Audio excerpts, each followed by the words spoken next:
പ്രതാപങ്ങളുടെ മഞ്ചേരിയിൽ തലമുറകളായി ആത്മീയതയുടെ തണൽ പരത്തുകയാണ് പയ്യനാട് പഴയ ജുമാഅത്ത് പള്ളി, ഏറനാട്ടിലെ ആദ്യകാല മുസ്ലിം ആരാധനാലയം. ഹിജറ വർഷം 798-ലാണ് ചെറിയ പള്ളി നിർമ്മിച്ചതെന്ന് കരുതുന്നു. പയ്യനാട് അങ്ങാടിയായിരുന്നു മഞ്ചേരിയുടെ പ്രധാന കേന്ദ്രം. ചുണ്ടിയാൻമൂച്ചി, ഏറാൻതൊടി തറവാട്ടുകാരും പയ്യനാട് നിവാസികളും മുൻകൈയെടുത്താണ് ചെറിയ പള്ളി സ്ഥാപിച്ചത്. 1655-ൽ സാമൂതിരിയുടെ സാമന്തനായ മഞ്ചേരി രാജാവിനെ സഹായിക്കാനും പടയാളികൾക്ക് ആയോധനകലയും വെടിപ്പയറ്റിലും പരിശീലനം നൽകാനും കണ്ണൂരിൽ നിന്നും ചിലരെ നിയോഗിച്ചു. ഇവരിൽ പ്രധാനികളായിരുന്നു മൊയ്തീൻകുട്ടി കുരിക്കളും ഹസൻകുട്ടി കുരിക്കളും.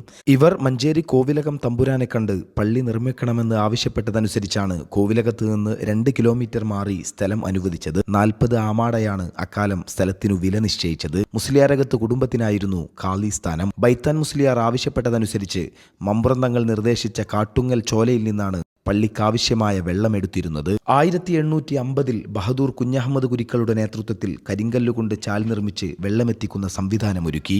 പള്ളിയങ്കണത്തിലെ കുളത്തിലേക്ക് ഇന്നും ഈ നീരുറവയെത്തുന്നു.